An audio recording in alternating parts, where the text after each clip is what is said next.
Good morning Nikhil. Good morning Jasmine. Nikhil, മാർക്കറ്റിനെ സംബന്ധിച്ചിടത്തോളം ഒരു ഗ്യാപ്പ് അപ്പ് ഓപ്പണിംഗ് ആയിരുന്നു കിട്ടിയിട്ടുണ്ടായിരുന്നത്. സൈക്കോളജിക്കൽ ലെവലായിട്ടുള്ള 25,000 എന്നുള്ള ഒരു ലെവൽ സസ്റ്റെയിൻ ചെയ്യുന്നു എന്ന് തന്നെയാണ് ആദ്യ മിനിറ്റിൽ നമുക്ക് കാണാൻ സാധിക്കുന്നത്. ഓൾമോസ്റ്റ് 0.5% കൂടുതലുള്ള ഒരു മുന്നേറ്റം നമുക്ക് നിഫ്റ്റിയിൽ കാണാൻ സാധിക്കുന്നുണ്ട്.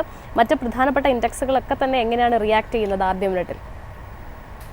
ജാസ്മിൻ സൂചിപ്പിച്ചതുപോലെ തന്നെ നിഫ്റ്റിയെ സംബന്ധിച്ചിടത്തോളം നോക്കുകയാണെങ്കിൽ 0.5% മുകളിലുള്ള ഒരു നേട്ടം നിലനിർത്തുന്നു. നിലവിൽ പരിശോധിക്കുകയാണെങ്കിൽ 25,008. ജാസ്മിൻ പറഞ്ഞതുപോലെ തന്നെ 25,000 എന്ന് പറഞ്ഞ ഒരു സൈക്കോളജിക്കൽ ലെവൽ മെയിൻറ്റെയിൻ ചെയ്യാൻ വേണ്ടിയിട്ട് നിഫ്റ്റിക്ക് സാധിക്കുന്നുണ്ട്. അഡ്വാൻസ് ആൻഡ് ഡിക്ലൈൻ റേഷ്യോ പരിശോധിക്കുകയാണെങ്കിൽ നിലവിൽ 44 ഓഹരികൾ നിഫ്റ്റിയിൽ നിന്ന് നേട്ടം നിലനിർത്തുന്നു. 6 ഓഹരികളിൽ മാത്രമാണ് ഒരു ഇടിവ് നിലവിൽ ഇപ്പോൾ നിഫ്റ്റി 50യിൽ നിന്ന് കാണാൻ വേണ്ടിയിട്ട് സാധിക്കുന്നത്. നിഫ്റ്റി ബാങ്കിലേക്ക് വരികയാണെങ്കിൽ നിഫ്റ്റി ബാങ്കിങ് സൂചികയ്ക്ക് 0.5% ഒരു നേട്ടം നിലനിർത്താൻ സാധിക്കുന്നു. 54,483 എന്ന് പറഞ്ഞൊരു നിരക്കിൽ ട്രേഡിംഗ് കാഴ്ചവെക്കുന്ന നിഫ്റ്റി ബാങ്കിൽ നിന്ന് ഇപ്പോൾ എല്ലാ ബാങ്കിങ് ഓഹരികൾക്കും നേട്ടം നിലനിർത്താൻ വേണ്ടി സാധിക്കുന്ന ഒരു സാഹചര്യമാണ് കാണാൻ വേണ്ടിയിട്ട് സാധിക്കുന്നത്. നിഫ്റ്റി 50യിലേക്ക് തന്നെ മടങ്ങി വരികയാണെങ്കിൽ നിലവിലൊരു മികച്ച ഒരു പെർഫോമൻസ് കാണാൻ സാധിക്കുന്നത് TCSൻ്റെ ഓഹരിയിലാണ്. TCS പരിശോധിക്കുമ്പോൾ ഏകദേശം 1.25% മുകളിൽ 2% ചേർന്ന് നിൽക്കുന്ന രീതിയിലുള്ളൊരു നേട്ടം കാഴ്ചവെക്കാൻ വേണ്ടിയിട്ട് TCSന് സാധിക്കുന്നു.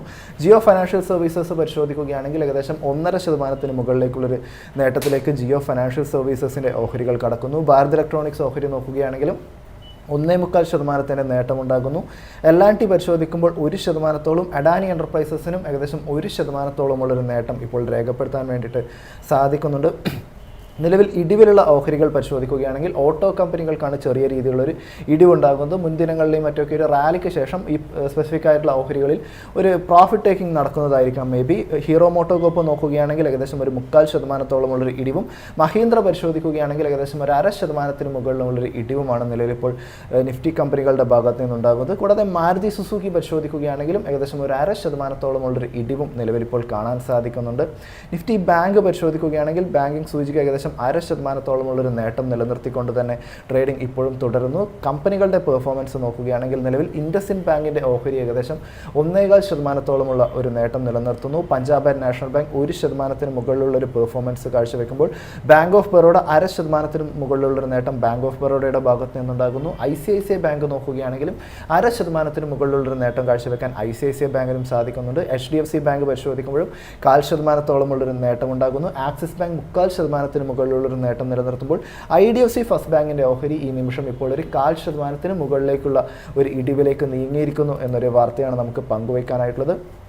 സെക്ടേഴ്സിൻ്റെ ഒരു പെർഫോമൻസ് കൂടി പരിശോധിക്കുകയാണെങ്കിൽ വളരെ പോസിറ്റീവായിട്ടുള്ള ഒരു ട്രേഡിംഗ് തന്നെ സെക്ടറുകളുടെ ഭാഗത്തു നിന്നും ഉണ്ടാകുന്നു. നിഫ്റ്റി ഓട്ടോ ഏകദേശം ഒരു 0.5% ഒരു ഇടിവും, നിഫ്റ്റി FMCG വളരെ നാമമാത്രമായൊരു ഇടിവും മാറ്റി നിർത്തിയിട്ടുണ്ടെങ്കിൽ ബാക്കിയുള്ള സെക്ടറുകളിലൊക്കെ തന്നെ ഒരു പോസിറ്റീവായിട്ടുള്ള ഒരു സെൻറ്റിമെൻറ്റ് തന്നെയാണ് കാണാൻ വേണ്ടിയിട്ട് സാധിക്കുന്നത്.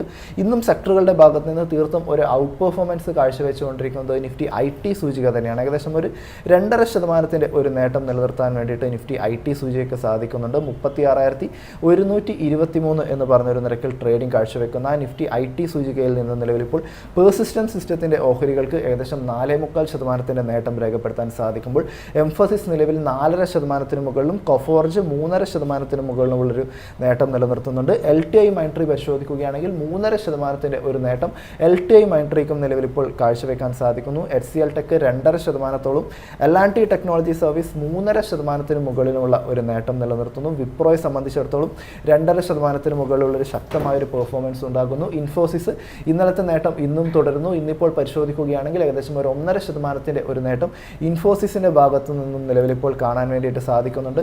PSU സൂചികയിലേക്ക് വരികയാണെങ്കിൽ PSU ബാങ്കിങ് സൂചികയും ഏകദേശം 1%ഉള്ളൊരു നേട്ടം PSU ബാങ്കിങ് സൂചികയുടെ ഭാഗത്തു നിന്നും ഉണ്ടാകുന്നു. നിലവിൽ 6,945 എന്ന് പറഞ്ഞൊരു നിരക്കിലാണ് നിഫ്റ്റി PSU ബാങ്കിങ് സൂചിക ട്രേഡിംഗ് കാഴ്ചവെക്കുന്നത്. ഓഹരികൾ പരിശോധിക്കുകയാണെങ്കിൽ സ്റ്റേറ്റ് ബാങ്കിൻ്റെ ഓഹരി 0.5% മുകളിലുള്ള നേട്ടം രേഖപ്പെടുത്തുന്നു. ബാങ്ക് ഓഫ് മഹാരാഷ്ട്ര 1% മുകളിലും, യൂണിയൻ ബാങ്കിൻ്റെ ഓഹരിയിലേക്ക് കടക്കുകയാണെങ്കിൽ ഏകദേശം 2%, ഇന്ത്യൻ ഓവർസീസ് ബാങ്ക് 1.5% മുകളിലുമുള്ള ഒരു നേട്ടം രേഖപ്പെടുത്തുന്നതായിട്ടാണ് ഈ ഒരു നിമിഷം ഇപ്പോൾ കാണാൻ വേണ്ടിയിട്ട് സാധിക്കുന്നത്.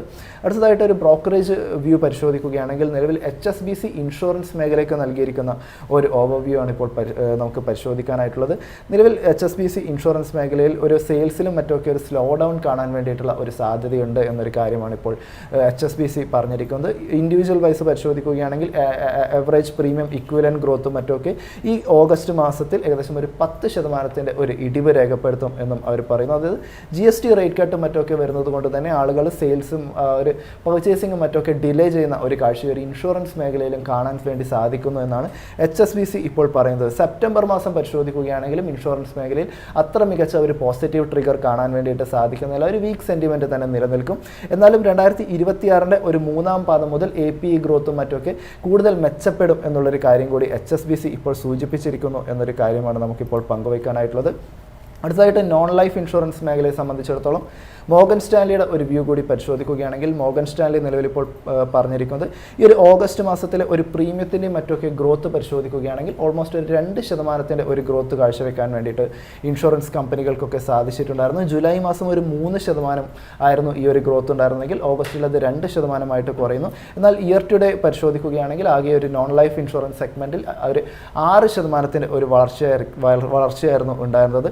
ഒരു ഒക്ടോബർ മാസം മുതലും മറ്റൊക്കെ കുറച്ചുകൂടി ഒരു പോസിറ്റീവായിട്ടുള്ള ഒരു സെൻറ്റിമെൻറ്റ് കണ്ടു തുടങ്ങും എന്നതാണ് നിലവിലിപ്പോൾ മോർഗൻ സ്റ്റാൻലി നിലവിലിപ്പോൾ നോൺ ലൈഫ് ഇൻഷുറൻസ് സെഗ്മെൻറ്റിനെ സംബന്ധിച്ചിടത്തോളം സൂചിപ്പിക്കുന്നത് എന്നാണ് നമുക്കിപ്പോൾ പറഞ്ഞു വെക്കാനായിട്ടുള്ളത്. വിപണിയിലേക്ക് തന്നെ തിരിച്ചു വരികയാണെങ്കിൽ നിഫ്റ്റി 50യെ സംബന്ധിച്ചിടത്തോളം ഏകദേശം ഒരു 0.5% മുകളിലുള്ള ഒരു നേട്ടം നിലനിർത്താൻ സാധിക്കുന്നു. നിഫ്റ്റി ബാങ്ക് പരിശോധിക്കുകയാണെങ്കിലും ഇതേ തോതിലുള്ള ഒരു നേട്ടം തന്നെ 0.5% മുകളിലുള്ള ഒരു നേട്ടം നിഫ്റ്റി ബാങ്കിൻ്റെ ഭാഗത്തു നിന്നും ഉണ്ടാകുന്നു. മറ്റ് സ്മോൾ ക്യാപ് സെഗ്മെൻറ്റ് പരിശോധിക്കുകയാണെങ്കിലും വളരെ മികച്ച ഒരു പ്രകടനം തന്നെ ഏകദേശം 1%-ഓളമുള്ളൊരു നേട്ടം Nifty small cap 50, 250, Nifty small cap 100 എന്നീ പറഞ്ഞ സൂചികകൾ രേഖപ്പെടുത്തുമ്പോൾ മിഡ് ക്യാപ് സെഗ്മെൻറ്റുകൾ മിഡ് ക്യാപ് 50 നോക്കുകയാണെങ്കിൽ 1%-ഓളം, നിഫ്റ്റി മിഡ് ക്യാപ് 100 ഏകദേശം 0.25% മുകളിൽ 1%-ഓളമുള്ളൊരു നേട്ടം നിലനിർത്തിക്കൊണ്ട് വളരെ പോസിറ്റീവായിട്ടുള്ള ഒരു രീതിയിൽ തന്നെയാണ് ഈ ഒരു മണിക്കൂറിൽ നിലവിൽ ട്രേഡിംഗ് നടന്നുകൊണ്ടിരിക്കുന്നത് എന്നൊരു കാര്യമാണ് ജാസ്മിൻ നമുക്ക് പങ്കുവയ്ക്കാനായിട്ടുള്ളത്.